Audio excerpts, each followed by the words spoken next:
19ರಿಂದ 23ರ ಅವಧಿಯಲ್ಲಿ ಎಷ್ಟು ಪರೀಕ್ಷೆಗಳು ಹಾಗೂ ನೇಮಕಾತಿಗಳಲ್ಲೂ ಪೇಪರ್ ಲೀಕು, ಭ್ರಷ್ಟಾಚಾರ ಎಲ್ಲ ನಿಮಗೆಲ್ಲ ಗೊತ್ತಿರ್ತಕ್ಕಂಥದ್ದು ಅಲ್ವಾ.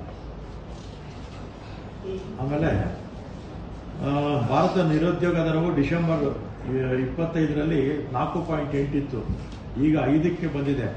ಕರ್ನಾಟಕದಲ್ಲಿ ನಿರುದ್ಯೋಗದ ದರ 2.4ರಿಂದ 2 ಇದೆ ನಗರ ಗ್ರಾಮಾಂತರ.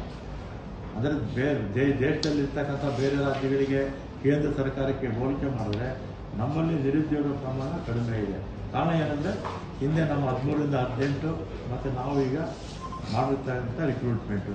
ಮತ್ತು ಇತರೆ ರಾಜ್ಯಗಳು ಗೋವಾದಲ್ಲಿ 9.1 ಇದೆ, ಆಂಧ್ರ ಪ್ರದೇಶ್ 4.1 ಇದೆ, ಹರಿಯಾಣ 6.1 ಇದೆ, ರಾಜಸ್ಥಾನ್ 4.4 ಇದೆ, ಬಿಹಾರ್ 3.9 ಇದೆ, ಒರಿಸ್ಸಾ 3.9, ಕೇರಳ 7. ಅಂದರೆ ಇದೆಲ್ಲ ವಿದ್ಯಾವಂತರಲ್ಲಿ ಗ್ರಾಜ್ಯುಯೇಟ್ಸು ಇದರಲ್ಲ ಓದಿರ್ತಾರಲ್ಲ, ಹೈಯರ್ ಸ್ಟಡೀಸು, ಡಿಗ್ರಿಗಳು, ಹೈಯರ್ ಸ್ಟಡೀಸು, ಅವರು ಆ ಪ್ರಮಾಣ ಹೇಳ್ತಿರ್ತಕ್ಕಂಥದ್ದು.